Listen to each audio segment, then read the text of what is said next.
this month I had such a fun time, and not only did I read 22 books this month, but I also took part in the Trick or Treat-a-thon, which was a month-long readathon where we completed bingo squares to earn points for our team, and I was part of Team Scary. As I'm recording today, it is actually the 1st of November, and so all of the scores will be on the doors later today, so we'll find out how our team actually ranked in that, and if I remember I'll post that in the description box down below to let you know where my team actually ended up finishing up. Now 22 books sounds pretty impressive. I normally only read about 15 per month, sometimes even less, but this month I did read a lot of short stories and novellas. One, because I wanted to tick off more bingo squares for the readathon, but also once I started to read some shorter books, some short stories and novellas, I was just really enjoying the pace of the reading, having a real sense of achievement, ticking books off my list, and just had a really fun time. But as a result of reading short stories and novellas, the star ratings I had for the books were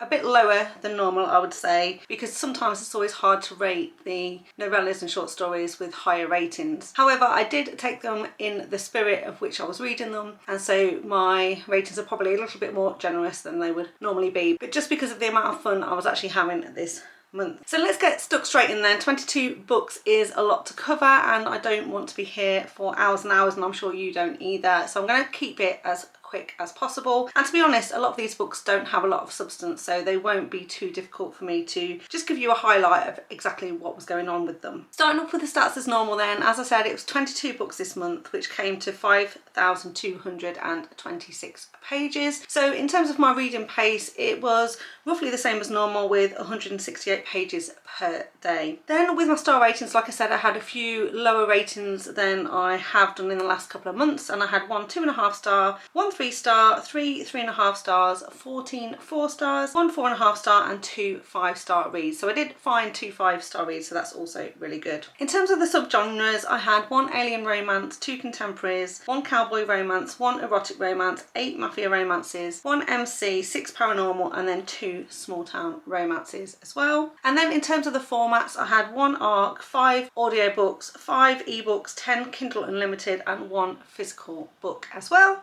And as always, what I'm going to do is go from my lowest star rating all the way up to my favourite book of the month. And that means we're going to kick off today with The Grown Up by Gillian Flynn. Now, this is a standalone, and this is the first of the short stories that I read at just 97 pages. Well, I say 97 pages, that's what it says on Amazon in terms of the page count for this book. But actually, the book itself is about 60 pages, I would say, and the rest of it is like additional pages and heads up about other books in Gillian Flynn's kind of lineup. Now, Gillian Flynn is famous for doing Gone Girl, and the reason I picked this one up was because this one came from my 12 recs from 12 booktubers, and it was a rec from Katie Colson. And of course, it's not the sort of book I would normally read because this is kind of a paranormal suspense book, and I was specifically saving it for October for, you know, spooky season as it were. Now this one actually starts off brilliantly, and it's got a fantastic opening line, and I'm just going to read it to you because it was so good. It says, "I didn't stop giving handjobs because I wasn't good at it.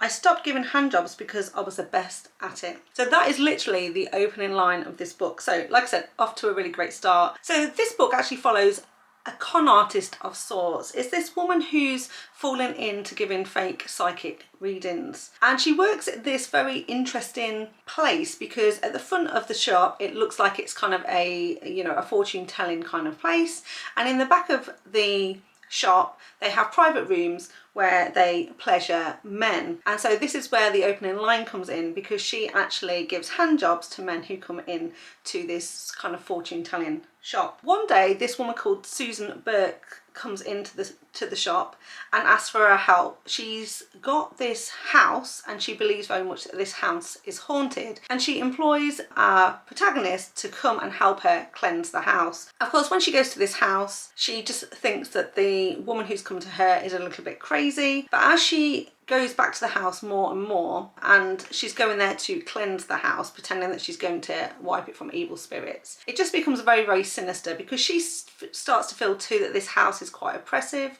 it's quite dark, she doesn't feel quite right there. And also this woman has a stepson who is also a little bit creepy and starts to warn our protagonist away from the house and tells her not to come back. So it starts to get a little bit creepy, and we don't know if the house is haunted or there's something going on with the son, and there's even some mention of maybe the son being possessed. And so the story kind of goes from there. So on paper it sounded really interesting. Like I say, I really wanted to read it for spooky season, but it just got a little bit odd, and as the story started to unravel and we found out more and more, the ending was just very strange, and in fact it didn't really end at all. So as a result, it was one of those things where I didn't really know how to rate this book. Clearly it's not a romance, so it's not normally in my normal wheelhouse, as it were, but I just felt like it was very underwhelming and not at all what I was expecting from this author. So overall I ended up giving this one 2.5 stars, and obviously there was no spice in this one, so 0 on the spice scale. So then the next one, which I gave 3 stars to, was The Dare by Harley Laroux. Now this might surprise some people because The Dare is kind of a well-loved book, and it's a prequel to The Losers Duet. Now I decided to pick this one up because one, I've recently got the Mystic Box edition of this book, and I've also got The Losers Duet as well. So I kind of wanted to get stuck into that. But also in this book it's set in Halloween, and so I thought, again, from an atmosphere perspective, it was a perfect month to read this one.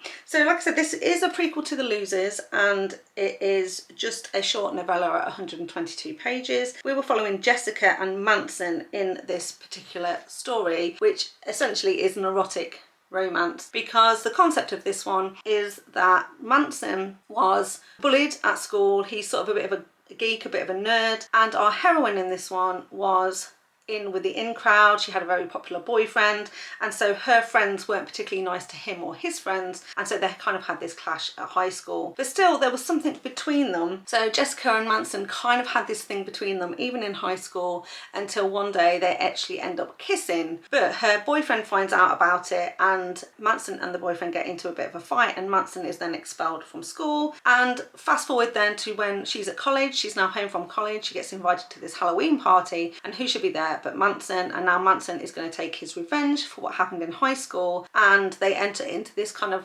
sex deal. She essentially loses a bet and she becomes his property for the evening, and then what follows after that is a lot of BDSM, a lot of kink, a lot of degradation for our heroine, but she loves it. And throughout the course of this evening we also bump into Manson's friends, and of course, like I said, this is going to be the prequel to The Losers, which ends up being an MMMF romance between all 5 of these characters. So overall this one was okay. I rated it 3 stars. It was 4 on the spice scale, but all this book was really is setting up The Losers. There's no real substance to the story. I didn't really feel the connection between this couple, but I do have much higher hopes for The Losers Duet overall, because they are much thicker books, and I think there'll be time then for them to kind of develop and expand on their relationship together. So next up I've got Space Vampire by Ruby Dixon, and this one is actually part of the Scared Sexy collection, which was put together by Amazon, and it's just a series of 6 short stories by different authors. Now the first book that I actually read in this series I'm going to talk about a little bit later on, but I enjoyed that one, and I thought actually I need another short story again to tick off a square on my bingo board, and since I really like Ruby Dixon I thought I'd give this one a try. I actually listened to this one as an audiobook, and it was narrated by Beth Rogue and Ryan West, and in this one we're following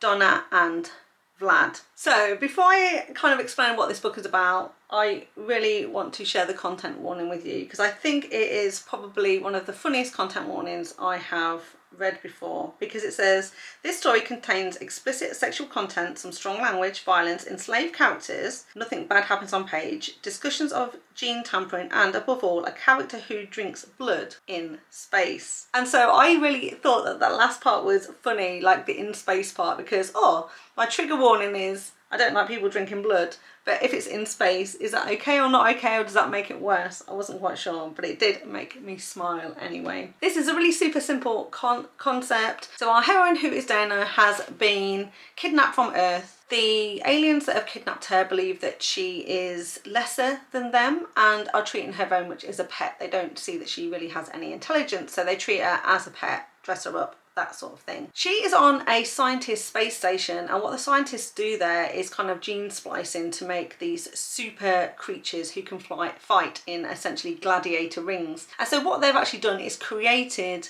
this vampire, and he is named Vlad by our heroine. Of course, creating a vampire does not end well for the scientist. He has a lot of blood rage, and they end up kind of evacuating the spacecraft. And because she's a lowly pet, they leave the human on board. And so now Dana and Vlad are trapped on this spaceship together, and they kind of have to work together in order to escape before the scientists come back, and they're going to start to form a relationship between each other. This was a really fun short read, 77 pages. I rated it 3.5 stars, and it was 3 on the spy scale. Then I've got Black Sun by Michelle Madow. This is book 1 in her Star-Touched Vampire Bride series. This is another paranormal romance between Amber and Damien. Now, I picked up this book because I'd actually met Michelle Madow a couple of years ago at Rare, and her books covers are absolutely stunning, and it'd been on my TBR for ages. It was actually downloaded onto my Kindle for a while, and I hadn't got around to it. And again, I thought this is actually perfect for October when I'm doing the trick or treat-a-thon, and to tick off a bingo square about witches and vampires, because this is leading up to be a romance between a vampire and a witch. Now, this is book 1 of a 4-part story about the same couple set in the same world. And so in this particular book, there is no romance, there's no conclusion to their romance, and there is one kiss. So I rated this as having 0 spice. Like I said, we're following Amber and Damien, and at the start of this book, Amber moves to New York, and while she's kind of unpacking, she meets her neighbour who invites her up to the rooftop that evening to watch a solar eclipse. And so she happily agrees to go up onto the roof, and while she's on the roof, something strange happens during this solar eclipse, and she becomes what they call star-touched, and she then possesses some powers from this sun goddess, essentially. And it's then when she discovers she's a witch, and in this world we have, you know, ghouls and demons and vampires and that sort of thing. Then when she's travelling on the underground the next day, she's attacked by some ghouls, and she's saved by a vampire called Damien, and we find out that he is in fact the Vampire King, and he very much believes that she is his bride and that they are fated mates. So of course he kind of takes her captive back to his mansion where he lives with all other vampires and a couple of witches as well, and he tries to convince her that they should be together, but also that he's keeping her there to keep her safe from these ghouls because they're in some sort of battle with the vampires. Now, I think the author does try to set up some sort of friction between this couple. Obviously she's not going to take it lying down. She's not happy that she's been marked as his bride, and she's not interested, but he is going to be persistent but also keep his distance, and he also insists that she starts training, so she learns how to fight and train and use her new magic. Now, like I said, because this is part 1 and there are 4 parts to this, we don't really get into any kind of romance here. What we do get is a series of almost like quests and battles. So there's lots of like fight scenes in this one where she's being tested, people are trying to attack her, the vampires are trying to keep her safe, and it's a series of quests that they go on to figure some stuff out, and she learns to use her new magical powers. It's also set up so that this head ghoul, like there's a head of these ghouls that are after her, there's some sort of connection between them, we don't know what it is, and it's also clear that her relationship with this vampire isn't quite what it seems either, even though he's like I said, convinced that she is his bride. So for me, I rated this one 3.5 stars. It was an interesting read, it was an interesting concept. I don't think it was necessarily perfectly executed. I felt like her being able to tap into her magic came really easily. In the training scenarios, it was just like reach into yourself and find the magic, and so she did, and then she manifested these amazing spells and things. And I just felt it was a little bit too easily won, and the battles were a little bit formulaic. But like I said, overall intrigued by this series. I think it was a good start to something that potentially will become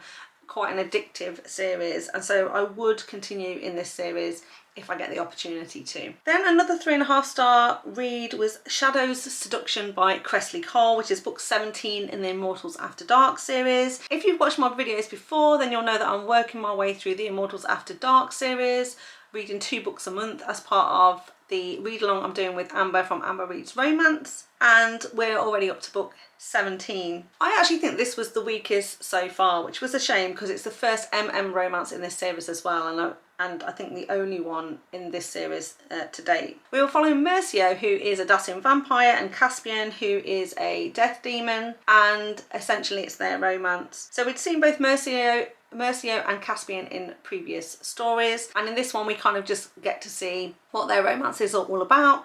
And Mercio is absolutely convinced that Caspian is his mate, and Caspian is very resistant to this because he's never believed himself to be gay, so he's very much resistant to Mercio's advances at first, but over time Mercio wears him down, tricks him into kissing him, and then things go from there. Now, one of the reasons I think this is the weakest in this series is because there was a lot of heavy focus on this relationship. It was probably one of the spiciest of the series so far. I rated this one 4 from a spice perspective, and this was quantity, but also because we're dealing with a vampire, so there's some blood play in here as well. But we didn't get a lot of additional backstory. We didn't have a lot of influence from Nyx, so we didn't get to see kind of any progress in terms of the rest of the story of what was going to happen. Of course, if you want to hear my full thoughts on that and also hear what Amber has to say about that particular read as well, you can watch the recording of the live show,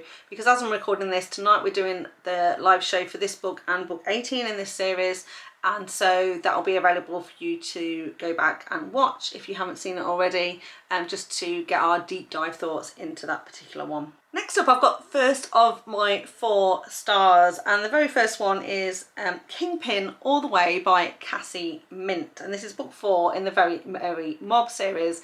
Now, it's at this point I should say that I kind of went down a bit of a Christmas Mafia rabbit hole because I wanted to read a couple of Christmas Mafia romances, and the ones that I could find were on the shorter side, and of course I was racing through them and I picked up quite a few, and I'm hoping to do a Christmas Mafia romance recommendation video as well later this month. So I decided to pick this one up. So this one is a short story, it's 74 pages, and Cassie Mint, like I said, has written 4 in this The Very Merry Mob series, and as I was going through, this one sounded the most fun, so I just jumped straight to book 4. But because it's so short, there isn't a lot of substance to this one, so it doesn't really matter, I don't think, what order you read it in. So this is an Italian mafia romance between Erin and Santo, and Erin is the daughter of the governor, who is very much against the mafia. Santo needs to get some leverage over the governor, so he decides he's going to kidnap Erin and bring her back to his place. But then he realises that the governor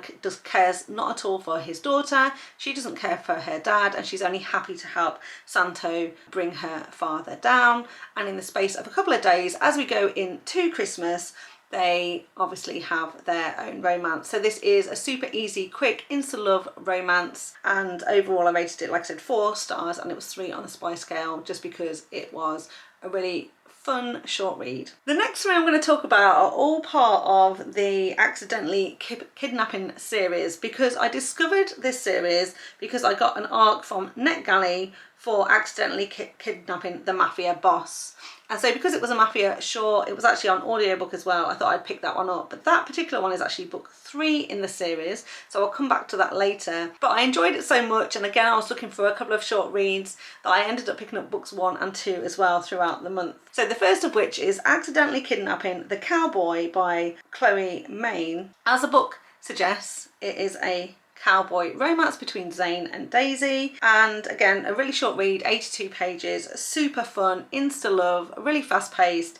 And the concept of this one is that Daisy has a really bad home life. Her mum and her stepfather don't treat her particularly well, and she's trying to get out of town. She takes her parents' pickup truck, and as she's going out of town, she accidentally runs over Zane, our cowboy, as he's stumbling drunk out of a bar where there's kind of a fight breaking out. So of course she stops the truck, he's passed out on the road, but these some burly men then coming out of the bar trying to finish Zane off, and she takes pity on him and she kind of drags him into the truck and she drives drives off with him. So now she's accidentally kidnapped the cowboy, and of course she doesn't want to stop because her parents have started to ring her, wanting to know where she's taking the truck, where she's going, and they've actually called the police on her for stealing the truck, and now she's got like a felony charge against her. So what does she do? She drives the cowboy to a local town across 2 state lines called Jackpot, Nevada, where she's heard that there is a judge who takes leniency on people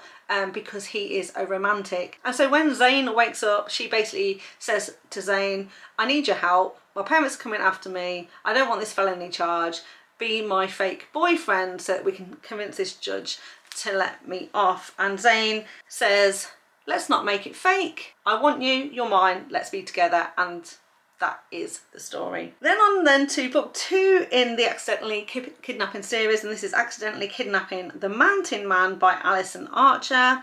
This is a small town romance featuring kind of a mountain man. It's an age gap, BDSM, Grumpy Sunshine, and we're following Logan and Kaylee. Now, this is an age gap. Logan is quite a bit older than Kaylee. He is actually looking for a property that he can buy for his daughter as a graduation present.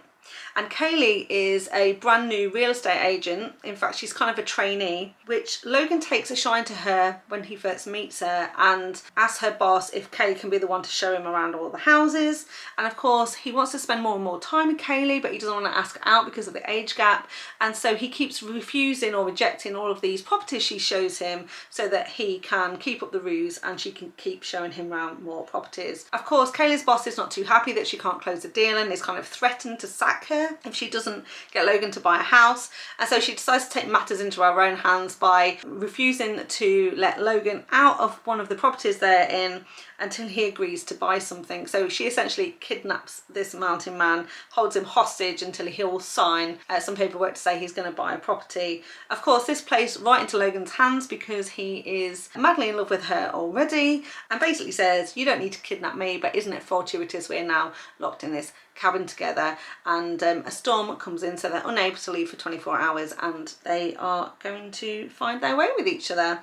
So again, a really fun short read, 4 stars, 3.5 on the spy scale. And last one then that I read in this series so far, the 6, but I've read the first 3, was Accidentally Kidnapping the Mafia Boss. Like I said, this was a kind of an arc, if you like, that I got from NetGalley. It was actually an audiobook, so I guess an ALC, although all the books came out in February, but I think the audiobook was new.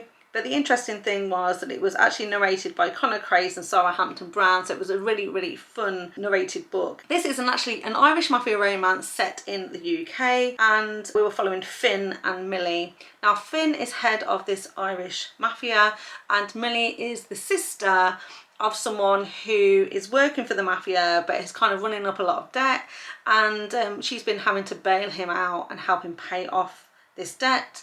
And it's got to the stage where they're going to have to sell their family seaside holiday home in order to pay off the brother's debt. So Millie decides that she's going to kidnap her brother to almost like make him go cold turkey to stop him from gambling all his money. But instead she accidentally kidnaps Finn and takes him to their seaside holiday home in Northumberland. And of course, again, this is a scenario where she's in serious trouble now. She's just kidnapped the head of the Irish mafia, but it's played perfectly into his hands because he's been obsessed with her for a while, and now he's going to turn the tables on her and she's going to become his captive instead, and their romance is going to go from there. So again, another fun, fast read, a really great audiobook as well, and so I rated this one 4 stars and 3.5 on the spy scale. Back to the scared sexy books then, and this time I picked up Spicy Little Curses by J.T. Geissinger. It was 90 pages. This was another audiobook that I listened to, and it was narrated by Troy Duran, who I absolutely love, and Vanessa Moyen. This is a paranormal short story set in New Orleans with Petra and Dax. Petra is a journalist and she's going to write a little spooky Halloween story, and she's heard about this curse for Dax's family and she wants to explore more. So she goes to see Dax in his tattoo shop because he is covered in tattoos and runs a tattoo shop in New Orleans, and she goes to him to try and ask him some questions, and of course he's really resistant to talking to her at first, but as they start to get to know each other, it becomes very clear very quickly that there's some sort of connection between them, and Petra is connected to this curse in some way, and so now the clock is ticking and they're going to have to work together to find a way to break this curse. So overall, again, another fun, fast, spicy read. Loved Troy Duran. So the audiobook was fantastic. 4 stars and 2 on the spy scale. Okay, so moving on then to another Christmas Mafia romance, and that was Capturing Christmas by Jagger Cole. This is part of a Filthy Dirty Christmas compilation. Again, this is a compilation of various books by different authors, and this particular one is kind of a Russian mafia romance following a hitman. This is also an age gap, siblings best friend, and of course, as the title suggests, it does involve a kidnapping. Again, a short read though, at just 94 pages. In this one, we're following Russell and Noel. Now, Russell and Noel knew each other when they were younger, and Russell is actually Noel's older brother's best friend. Noel always had a crush on Russell, and he was a couple of years older than her though, and then one night they end up getting together, and the same night Russell ends up leaving and disappearing from her life, and what we understand is that they're kind of into bad things. He has done something wrong and he is potentially going to be arrested, and so he kind of runs away and leaves her behind, and she's a little bit heartbroken about this. Fast forward a few years, and now Noel's cousin is married to the head of the Chicago Bratva, and so Noel is kind of under his protection. The thing is as well, Noel and her cousin look very, very similar, and Russell this whole time has been a hitman of sorts in the mafia circles and has been contracted to go and kidnap the head of the Bratva's wife as leverage against the head of the Bratva. And of course he goes in to kidnap the wife but accidentally kidnaps Noel instead, and when he realises who he's kidnapped and she sees who's kidnapped her, of course she's not going to fight him and try and get away because they're childhood sweethearts as it were, but they're now in serious trouble because not only is the Bratva coming after them, but the people who hired him are coming after them as well, and so they're going to try and have to figure that out. Again, super fun, fast-paced, instant love story between these two, and I really like the way this one turned out. It's got all the Jagger Cole signature elements to this story as well, so it's quite spicy. So overall 4 stars and 3.5 on a spy scale. Then another witchy read, I read Waltzing with Witches by Hazel Mack, and this is book 4 in the Haven Ever After series. And I've been slowly working my way through this series, which is all set around the town of Haven, which is basically a small town of paranormal creatures of all types and varieties that's mystically hidden from the human world to keep the paranormal creatures safe. This particular romance is between the keeper, who is the person really assigned to protect this town, and Morgan, who is a black witch. Now, he's a vampire and she's a witch, and he actually brought her to the town in the first place because he knew that she was his fated mate. But he can't claim her as his fated mate for reasons, which we find out as we go through the story. And so Morgan is quite angry with him, a little bit hurt that he doesn't want to spend time with her. But of course, we've seen them interact with each other in books 1 to 3, and now finally we are getting their romance. And it's really, really funny. The element that I liked about this is that the buildings in this town are all sentient, and Morgan has been staying at the local inn, and the inn is called Clarabelle, I think, and the houses are all conspiring with each other to bring the keeper and Morgan together, because enough is enough, right? She's been in this town 6 months, the keeper's still not making his move, Morgan's really unhappy about it, and so the properties in this town decide they're going to force this couple to finally be together. And so the inn, which I've just realised is not Clarabelle, it's Annabelle, actually kicks Morgan out. So at the very start of this book, Morgan gets kicked out of the local inn.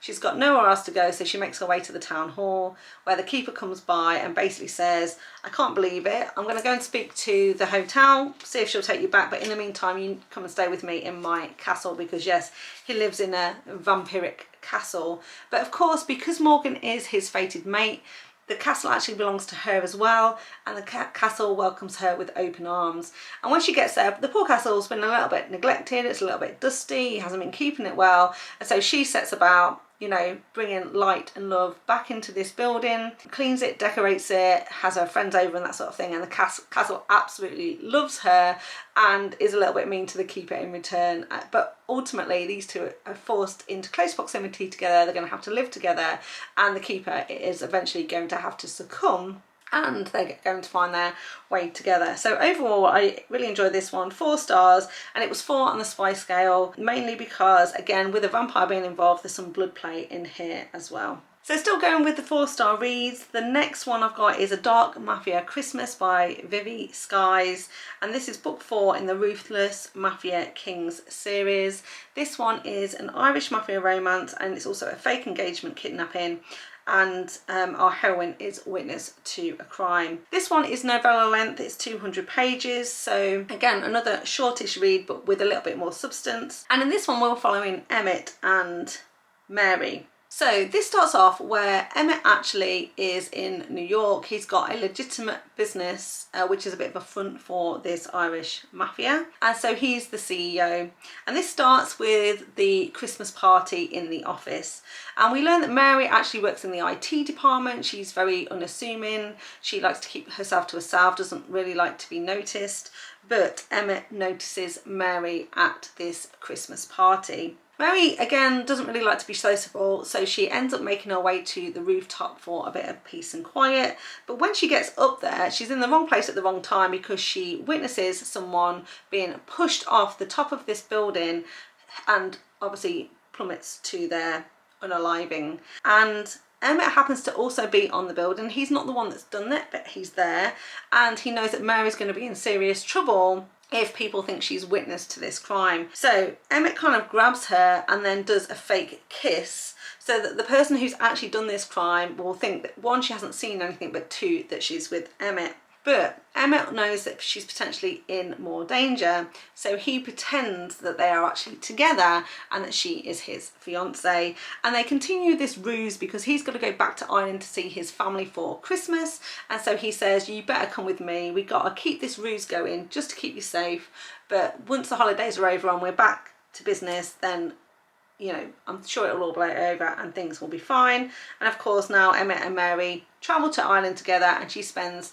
Christmas with his Irish family, and their romance is going to go from there. So overall, I enjoyed this one, 4 stars, 3.5 on the spice scale. Then another Christmas mafia romance. I told you I kind of went down a rabbit hole with this, and the next one is A Very Mafia Christmas by Steele, and this is book 4 of The Sopranos. This is a Cosa Nostra romance, and it's actually set in Sicily. So it was a very interesting setting, and I always love it when mafia romances are actually set in Italy.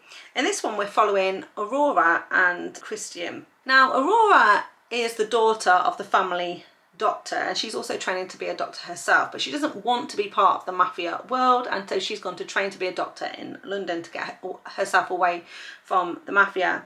But then she's kind of forced to come back to Sicily, and she ends up coming back into this family's orbit, and she makes a grave mistake because it is clear that something happens in a previous book when the Don of the family takes this woman captive, and they end up falling in love, and she ends up being his wife. But the thing is, Aurora thinks she is a captive. Of course, I haven't read it, but it follows a similar theme to many others, where at first this other heroine wants to escape, and Aurora tries to help her escape. But the escape attempt goes horribly wrong, where Christian's brother, and a separate brother to the Don, ends up being severely injured and passing away. Now of course the whole family are now gunning for Aurora, and she is due to be unalived, shall we say. But Christian happens to have a soft spot for her and attempts to save her by taking her captive himself, and does her a deal and basically says, you need to marry me. 1, it will keep you safe, but it will also keep my family off my back to get married to someone else. We can stay married for like 30 days, after which time, during the Christmas break, when we're all together as a family, they'll see, one, that we're madly in love, but then we can stage this big breakup, and then we can basically get divorced, but you'll still be safe and I won't have to marry anyone else. So it's a little bit of a convoluted reason for him to do it. And one of the downsides to this book, because there was some really, really great parts of this book, and it could have potentially been a much higher rating, but the first part of this book was quite confusing. The reason for them being together, him taking her captive, and then this deal that they do to be married for 30 days doesn't really make sense. It feels a bit shoehorned in. And then while we settle down into some things, there's some other behaviour from the hero that is a little bit random. And so overall, I didn't think the book or the storytelling was that smooth.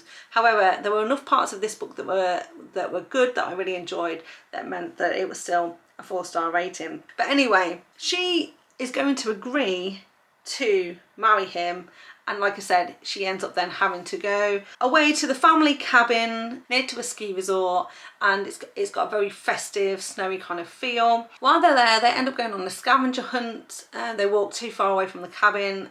There is a snowstorm that comes in, they can't find their way back, and they end up having to take shelter in a lodge that they kind of come across, which is conveniently very well stocked, and they're able to stay in there for a couple of days while this storm passes over, and they're able to find their way back to the actual family lodge. And of course, during their time together trapped in this cabin, they're going to fall in love. But it doesn't end there, more happens after this. So what I kind of liked about this one is that yes, it is a Christmas romance, and we get a lot of atmosphere from there being snow and them locked in this cabin, but there is actually a story running through this as well, a little bit of intrigue, and things happen after they make their way out of the cabin as well to draw this story to conclusion. So like I say, some issues with this book, some of the plot points didn't make sense, some of the behaviour of the hero was a little bit annoying, but overall I think there was enough good in it that was interesting, and I rated it 4 stars, and it was 4 on the spy scale, because there was a lot of BDSM and kink in here, including some shibari, because they find some yarn in this lodge that they find themselves in, so that is kind of what is used. And then the last of the Christmas romances, I promise for now, was Bought by Santa by B. Lybaek, and this was book 1 in the Seasonal Obsessions series. This is another Mafia romance, and we were following Nicholas and Carolina. This is another witness style storyline, because at the start of this book we learn that Carolina is desperate for money. Her sister had a terrible accident when she was a young girl, which has left her in a wheelchair. She's unable to walk, and she needs special care, and so obviously that costs Carolina quite a lot of money. And so she's tried different avenues to earn some money, including, you know, OnlyFans, but she's also after a sugar daddy to, you know, pay all her bills and that sort of thing. So this particular night she's out trying to catch herself a rich older guy who's going to become a sugar daddy, but instead she ends up being a witness to a crime where Nicholas and a friend are actually unaliving someone, and so he then takes her captive. He's not quite sure what to do with her, but it doesn't take him too long to figure out how she could help him out, because he is next in line to head up the Mafia. His father is actually stepping down, but his father says you need to produce an heir to keep our family going, and you've got until Christmas basically to get someone pregnant so you can produce an heir. And they're not too worried who this is. It doesn't have to be a wife or anything. As long as an heir is going to be produced, that is enough for the dad, and he can basically take over the Mafia. Now I thought this argument was pretty tenuous, to be honest, and it was the part of the book that didn't really make any sense, but you know, it's Christmas romance, let's go with it, because obviously the purpose is she needs to be pregnant by the holidays. So also a great reason to throw in a lot of breeding kink in this one as well. So like I said, she's now his captive. His father's asked him to make sure he gets somebody pregnant by the holidays, and he's like, great, this is the woman for me. And so he does her a deal and says, I know you're struggling with your sister, I'll pay you $10 million if you get pregnant by Christmas, and you stay with me for a year, and then after that you hand over the baby to me, and you and your sister will be fine, and I'll make sure that you don't have to worry about money ever again. And so she's so desperate she agrees to this, and of course then Like I said, cue the breeding kink. But obviously as we get closer and closer to Christmas, the stakes are getting higher, it's getting more tense, but they're also falling for each other as well. So again, another fun Christmassy read. I rated it 4 stars and it was 4 on the spy scale with all of the breeding kink that was going on. Next up, I've got the arc that I read for Jagger, which was Dance of Defiance, and this is book 5 in the Darkest Dance series. So I've been lucky enough to have the arcs for all of the books in this series so far. This was the first Mafia romance that Jagger has ever written, and so the only romance in this series, and it was between Val and Roman. And Roman is part of the Bratva. He's never thought of himself as being gay, and Val, as we know, is a ballet dancer, and we've seen him being fairly sexually promiscuous in other books, and he is openly bisexual. Now Val and Roman kind of have this thing between them, and Roman is really confused about his feelings and also his attraction to Val, and he's kind of disgusted with himself and trying to talk himself out of it, but Val is kind of pushing all of his buttons and his boundaries to kind of get Roman to see that they would be great together. Of course, Val is going to be quite upset because Roman is constantly pushing and pulling. So Roman, you know, is trying to deny. And one of the things that made this book a 4 star and not a higher rating, as I've rated some of the other books in the series, is Roman's constant need to say, I'm not gay, I'm not gay, I'm not gay. If he said it once, he said it a million times, and Val was like, can you just stop saying that? And it was also getting on my nerves as well, I will admit to that. But this had all of the Jagger signature elements. This relationship was quite toxic, it was quite aggressive, it was very sexual. I think Jagger did a great job with it, but it was a very Jagger style of romance. It was just with 2 men rather than a man and a woman, and overall I had a great time with this. Rated it 4 stars and it was 4 on the spy scale. I just wish Roman could have been a little bit more accepting of himself a lot sooner, but obviously he's in a very difficult position because he is part of the Bratva, and being gay isn't something that is acceptable really within the Mafia, and so he's got to try and, you know, influence some of the people around him so that he ultimately will be able to take over as the Bratva leader when his father steps down. Then I've got Torment by Gillian, which is part 1 of a duet and also book 1 of the Bleeding Hearts series. This one was actually a book that I pulled from the recommendation jar, and it was recommended by Tara at Dark and Devious, so thank you so much for the recommendation. I had heard about this one from other people as well and was very intrigued to read it, and this is a dark MC romance. It's got some very taboo and forbidden themes because ultimately this is leaning towards a romance between Mina and Shay, and they are step siblings. However, it's still unclear to me after reading book 1 exactly who Mina is going to end up with, but it's strongly suggested it will be Shay. But it is a dark romance, and Shay is extremely dark, manipulative. He is very troubled boy, shall we say, and so by the time we get to the end of book 1, I personally am not rooting for Mina and Shay to end up together, although I highly suspect that is where it's going. This book starts with a traumatic event, and our heroine Mina wakes up in a hospital bed, severely injured after a very traumatic attack on both herself and her mother. So she wakes up in the hospital, and Shay is there, and also her stepfather James is there, and both of them look very upset. James looks like he's been crying, and Mina is trying to piece together exactly what happened. This book is therefore told in a flashback format, so we get present day where she wakes up in the hospital, and then we get flashbacks to the past right from when she's a 7-year-old girl, when we learn how she first met James and Shay, all the things that have happened to lead up to this point, and by the time we get to this point in the book she's sort of 16-17 years old. And as we then go through the book and we progress from the point she's in hospital to when she goes home, leading up to her 18th birthday, like I said, we kind of get this timeline of what's happening in the present and also flashbacks to what has been going on in the past.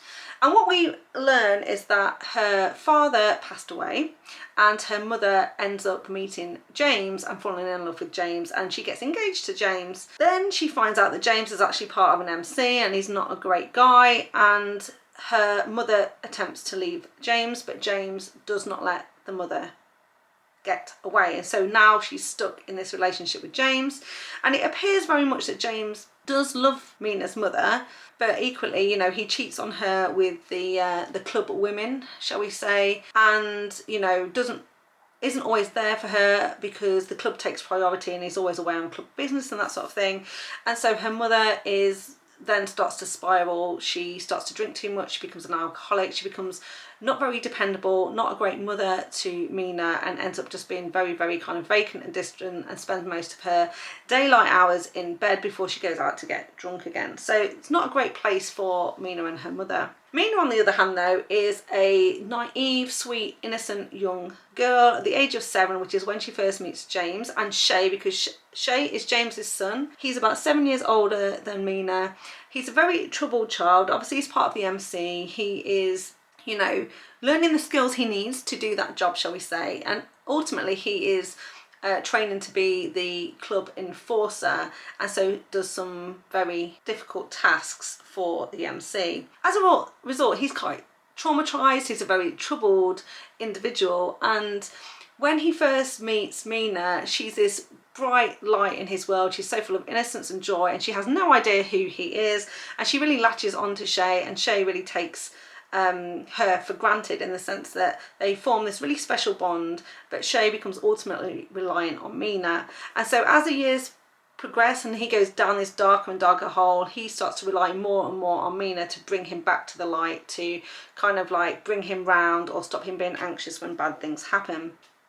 But it becomes very manipulative and dark and obsessive. He becomes very obsessive over Mina, and as the years pass, he becomes much more manipulative and obsessed with our heroine, and he very much believes that she belongs to him.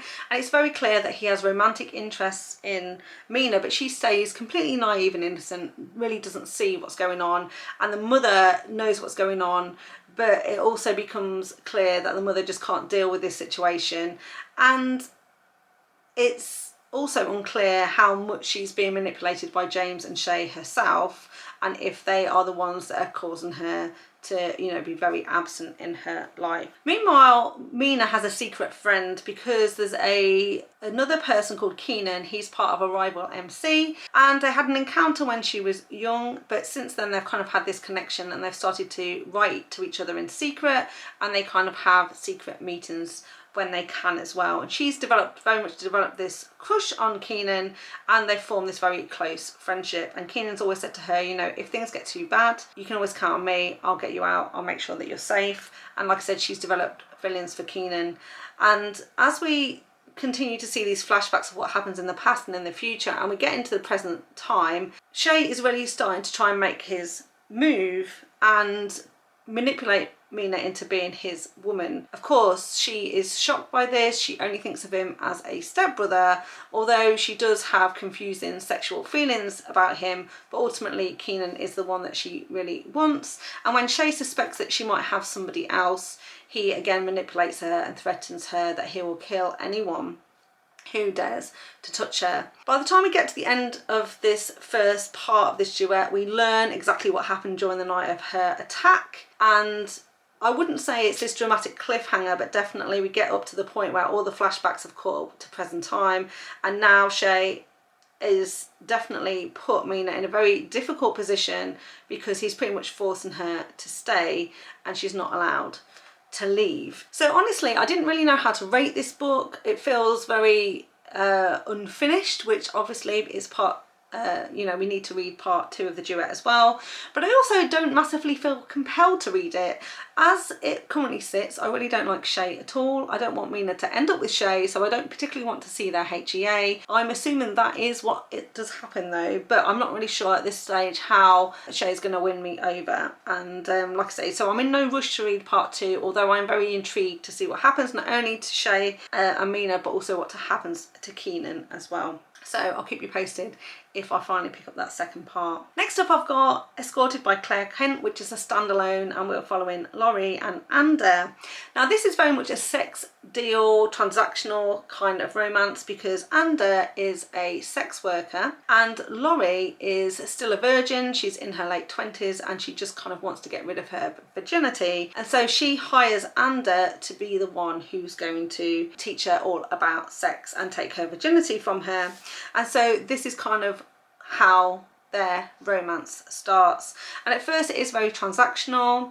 They meet on a weekly basis, as you know, her absolutely paying him for his services, and as they go he teaches her more and more. But they have a really strong connection. They really like each other, very attracted to each other, and over time they are going to start to develop feelings for one another. I really enjoyed this one. It was a really unusual take. It was like something that I've never read before, and so if it intrigues you, I'd definitely say give it a go.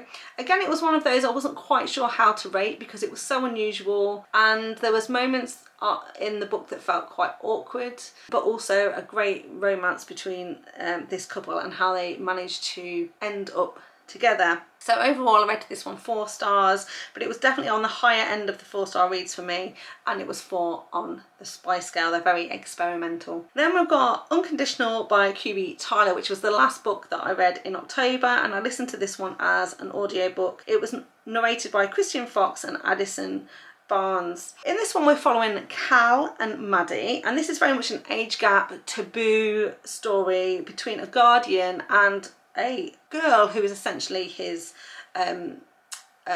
assumed daughter, if you like. How this book starts is that Cal is actually a police officer, and he's called to a murder-suicide situation, and he finds Maddie hiding in a closet in the house because it's actually her mother and father who are the you know, victims in this story, and she's clutching onto a little book and a bunny, and he, you know, talks her into coming out of the closet. And despite his great size, because he's described as being 6'4", 6'5", something like that, she really clings to him.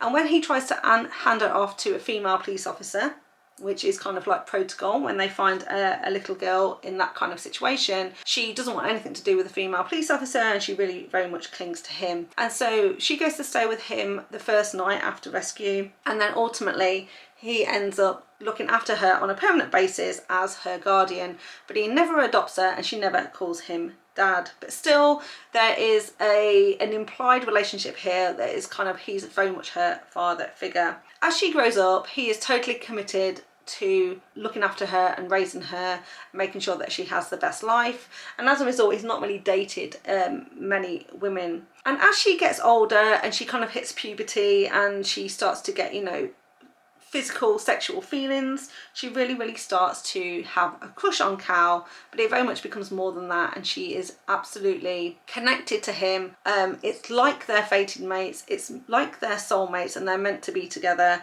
and she absolutely is in love with him. And Cal started to feel those feelings for her, but obviously he's in a very precarious situation. You know, he's a lot older than her, he's a police officer, and she's not yet quite 18 at the start of this book, and so he's like, there's no way anything can happen. If anything was to happen, one, no one would be happy about this, no one would be supportive, and it could ultimately ruin his whole career and reputation, right? But their connection is so strong that they really can't be without each other. But it's really great to see how the tension really builds between them, how he's really trying to resist, but she keeps pushing him and he's just unable to resist her.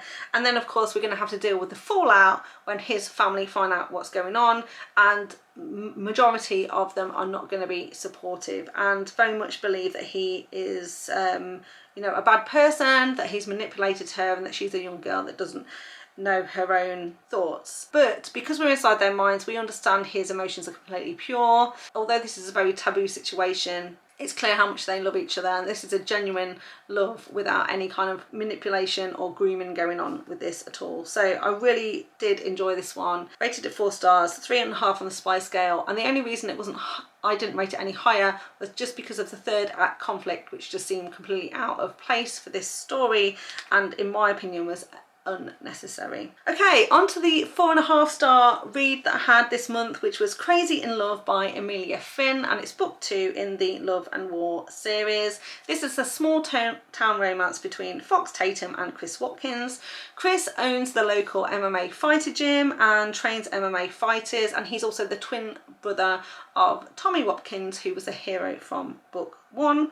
But we also know that Chris is undiagnosed autistic, so he likes things to very much have order, and he likes routine, and he doesn't like his life to be interrupted in any way. Enter then our heroine Fox, who is from the city. She's coming to the small town to support her best friend who's recently married Tommy and is pregnant, and she's coming there to help her with the birth of their child, and she's going to be living there for 6 weeks, helping with the baby but also with her best friend's business, which is a bookstore. Of course, Chris absolutely hates this. He doesn't want Fox encroaching on his territory.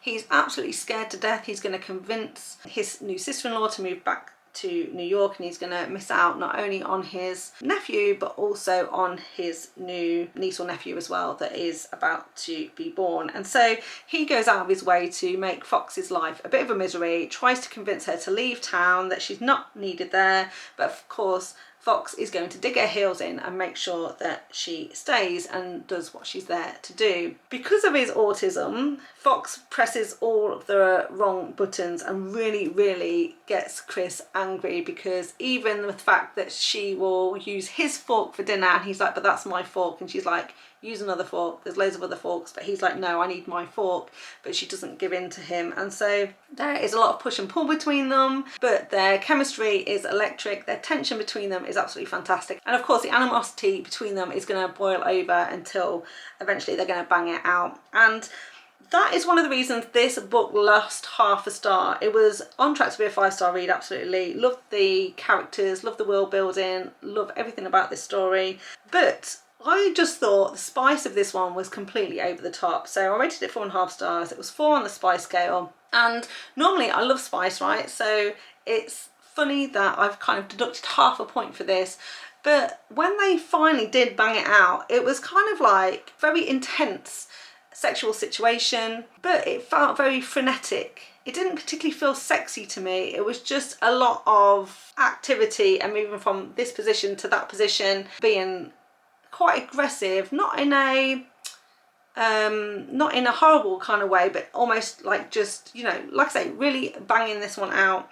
And so I was just feeling it was kind of a little bit unnecessary in a way, just how frenetic this one got, but not necessarily out of character for Chris. It's not like he wouldn't be this kind of person in the bedroom, and like I said, Fox had definitely riled him up, so I could see how they got to this place, but also it seemed a little bit over the top and dramatic for what it needed to be, but a great fun time nonetheless. Okay, so I've got 2 5-star reads left to talk about, and the first one is Chained Fate by Anna Zaires, which is book 3 in the Molotov betrothal trilogy following Alina and Alexei. And if again you've been following me for a while, then you know that earlier this year I read books 1 and 2 in this trilogy, not realising it was a trilogy, absolutely believing it was a duet, and book 2 ended on quite some cliffhanger. It was a very traumatic place in the story where it was left, and I was left extremely angry and enraged to know that there was a book 3, and not only that, but book 3 had not been yet written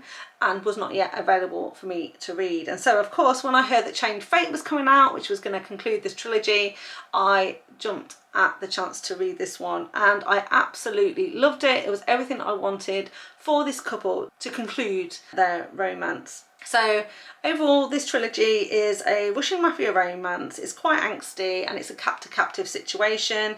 It's also enemies to lovers and arranged marriage with a very obsessed and over-the-top hero. Essentially, Alexei and Alina come from rival Bratva families, but Alexei has been in love with Alina since she was kind of a teen, and he organised through their families for them to be arranged in marriage, and he was going to wait till she was 18 obviously and then marry her. The thing was, something traumatic happened. Her parents ended up passing away, her brother ended up being in charge, and he basically declared this arranged marriage null and void, and Alexei was kind of outraged by this and ended up kind of stalking our heroine to the point where we ended up taking her captive, forcing her to marry him, and then trying to keep her away from her brothers. As we go through this trilogy though, we kind of get flashbacks to start off with. We work up to the story in terms of how they get to where they were, and then in book 2 we find out something that really kind of like turns this whole thing on its head.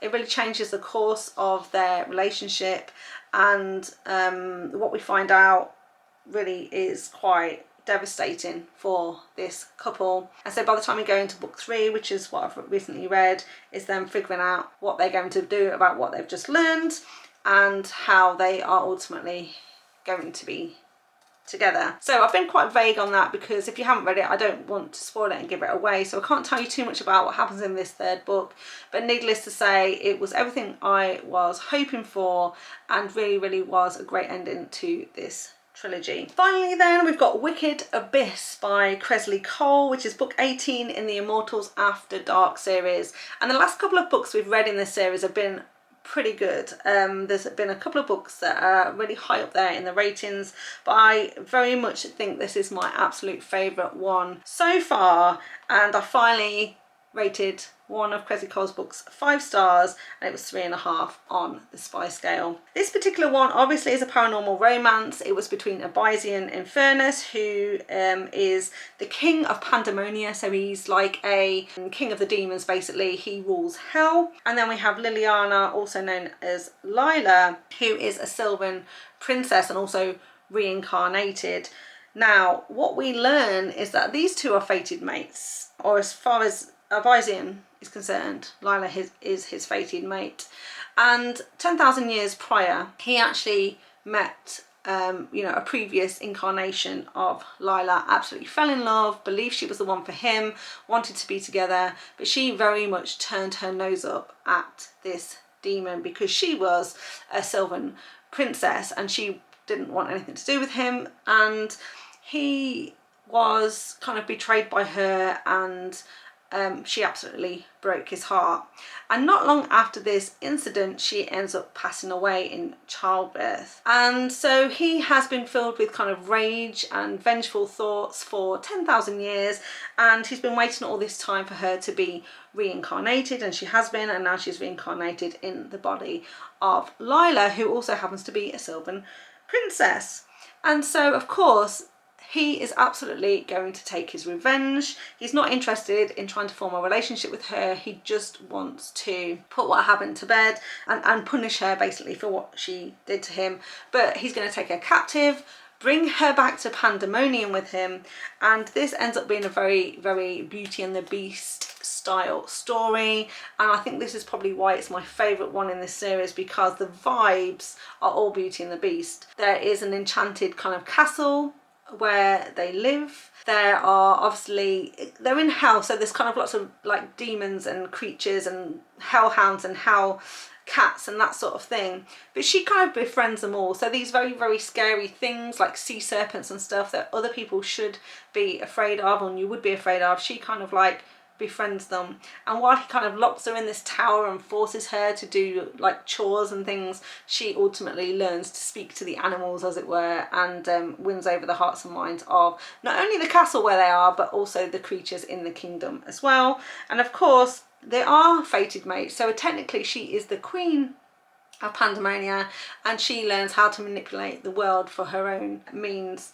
But like I said, I absolutely love this one, gave it 5 stars, would highly recommend, but you've got to work your way through a lot of the Immortals After Dark series to get yourself here. It's not really a book that you can read without reading some of the others because of just the backstory and the world building that's been done prior to this. But like I said, I absolutely thought it was fantastic. Now, obviously we're going to deep dive and have a much deeper discussion on that in the live show tonight. So like I said, if you're watching this next week, the live show will have been recorded. You can go over to Amber from Amber Reads Romances channel to watch the recording of that, to hear deep dive thoughts on that one, which, like I said, is my favourite in the series, so I'll be able to talk more about that tonight. Well, there we are, that's 22 books that I read in the month of October. As you can see, there's quite a lot of short stories in there, some short novellas, but also some other really good and interesting reads as well, which I'm sure I'll talk about in upcoming romance recommendation videos, including a Mafia Christmas recommendation video that I'll do at the start of December as well. As always, I want to thank you so much for watching, especially if you made it this far. This video is definitely going to be over an hour unless I can cut quite a bit out. So I really do appreciate you sticking through until the end. As always, if you like this video, please give me a thumbs up. Remember to subscribe to the channel if you want to see more content from me. And then all that's left for me to do is thank you so much for watching, and I'll see you next time. Bye. Right, I'm going to carry on because I was going to try and read out trigger warnings for this book because I thought they were hilarious, but I can't open the book for some reason. It's telling me to contact customer services, so that's never a good thing, right? Mary. Emmett and Mary. Oh yeah, it does say Mary. Can't even read my own writing. Okay,